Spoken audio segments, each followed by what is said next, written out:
YouTube? It is your favorite game here, Above Average Cody. And no matter what rank you're at, no matter how fast you play, no matter how slow you play, guys, at some point, I am sure you have worked on your strafe in this game. And now, maybe it comes automatic to you. Maybe you have to do a lot of thinking about it, which direction, how far you're strafing. No matter which of these things applies to you guys, strafing is a very integral and a very important part of Halo Infinite. However, I feel there are some right ways to do it and some wrong ways to do it, depending on how you like to play the game. So in today's video, guys, I'm going to give you a rundown of what I've done as I've improved at Halo Infinite and where I found the most success with my strafing. I'm going to walk you guys through everything, my settings, my length of strafe, and just everything in between, guys. So let's jump right into it. Now, first off, guys, the more you strafe, the more automatic it becomes. You should have one general thing that you do, whether you crouch one way or you do the short strafes, you hold crouch. You should have one thing that you can do really well on the controller that does not affect your aim in any way, shape, or form. This is going to be different between every single player, but just know that the more you practice one thing, the more consistent it can become. Now, first things first, guys, I do run 97 FOV. For me personally, in these little strafing gunfights back and forth, I find that with the closer enemy being with the lower FOV, it seems closer. I feel like I have a much more successful time keeping the reticle over the enemy when they are going back and forth like this, so that I can hopefully hit those perfect medals and just keep my reticle over them longer.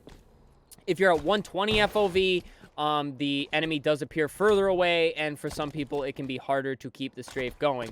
Now, the setting I really, really want to talk about, guys, and I really don't want to push it too far back in the video, is max input threshold on the move thumbstick. Now, in short here, the higher value helps you hit the max input on the stick faster. That's why it's called max input threshold. So if you go to 15, this is the fastest possible strafe, the fastest reaction you're going to get out of your left stick.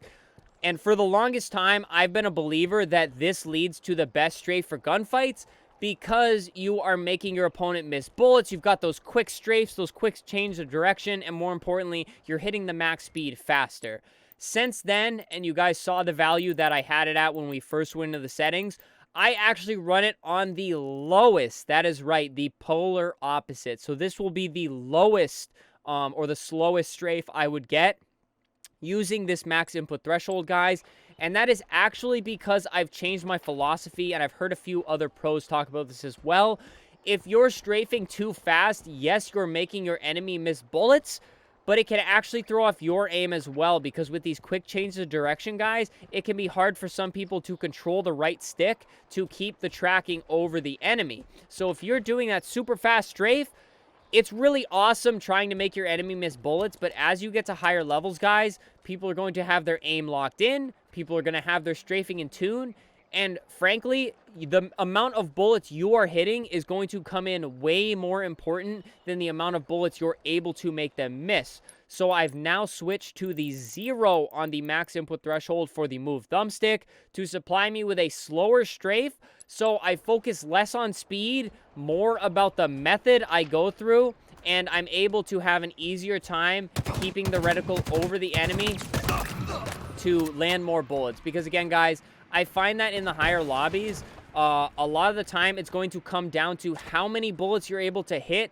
as opposed to how many bullets you're making the enemy miss. Because again, it's cool if you're trying to make the enemy miss bullets, but if it's throwing off your aim in the process, guys, that's definitely not going to help you out in most gunfights, I would say.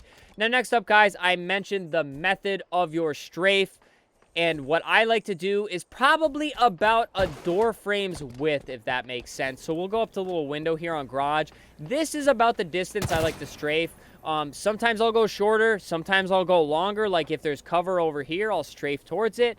But in general, if I'm out in the open, a pure 1v1 gunfight, I like to do about this distance, because this is enough where the opponent has to move their reticle, guys. If you're doing just a quick little, like maybe this distance here, if you're doing a quick little side to side here and you're about this distance, they never have to move their reticle, guys. They can just keep shooting and they're just going to hit you no matter what. And this comes down to them hitting much more bullets than you. So you want to do enough of a strafe where no matter what, they have to move their reticle with the right stick or strafe into you. You do not want to just be this guy barely moving, reticle's always over you.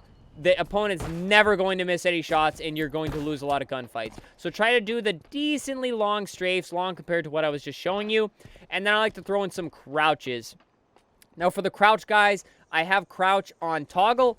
So I hold it. If I hold my crouch, I stay crouched. If I let it go, I'm uncrouched. This leads to a lot less button presses when you are doing your crouch strafes. And then also I have it on a back paddle here, so I don't have to take my finger off the aim stick. I just literally hit my right ring finger to crouch and do that. And when it comes to crouch strafes, guys, you can kind of vary how long you hold it. A lot of times I'll like to do the side to side. So when I come to the right, I'll do the crouch and then come up to the left. And it might not be the fastest thing ever, but again, I'm focused more on hitting my bullets as opposed to trying to get too crazy with the fast strafes and the crouches and everything. And then honestly, sometimes, and you'll see me do this a lot, if I get the opponent weak, guys, I'll literally just hold the crouch button. So it forces them to adjust. Rather than waiting for me to pop back up, I just stay down so that they have to literally adjust their reticle downwards to hit that final headshot. And if they don't, they're just going to shoot all the bullets right over my head. So those are kind of the tendencies I like to do because, again, guys, like I mentioned, the more you practice something, the more it's going to become second nature. So I do about this length of strafe. I like to do the hold crouch, and then I like to do the crouch to the side. You can also crouch as you strafe. So if you strafe to the right and then crouch down back to the left, you'll see a lot of pros do that move as well.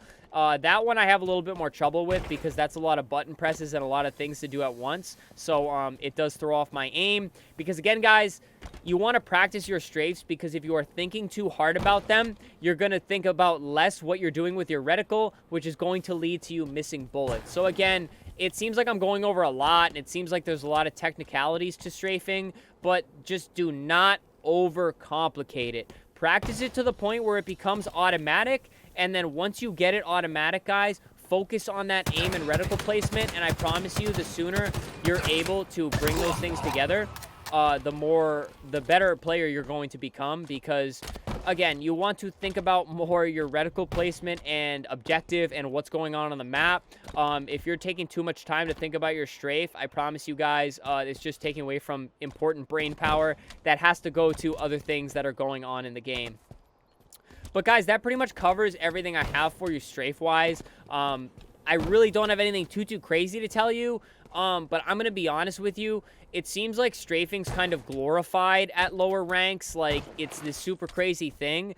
But once you learn the basic fundamentals, what you're comfortable with, and how to keep moving while holding your reticle over, you'll find that using your cover and your positioning is going to benefit you a lot more. And then you're going to strafe out of cover. You're going to jiggle peek. You know, you can delay, strafe out the other side. Once you start mixing that stuff into your gameplay, that's when you start getting to a higher level and things like that, guys. And, again, by then the strafing is going to be second nature. You're going to be thinking less about the strafe and more about where your positioning is on the map. And that's pretty much all there is to it, guys. Let me know if you have any questions down in the comments. Other than that, guys, subscribe to the channel. We literally stream ranked 5 times a week here on the channel. It's a ton of fun, tips and tricks, videos, everything of the sort. So feel free to join the fam, hit that sub button. Leave a like on the video, guys. It helps out ever so much with the algorithm. And obviously, leave a comment. I already mentioned that. And then channel memberships, guys, super thanks if you'd like support monetarily. It helps me out ever so much, but please do not feel like you have to. But that's just for me, guys. Hope this video helped you out. Let me know if it did in a comment. And that does it for me. Stay happy, stay healthy, and stay tuned for the next video.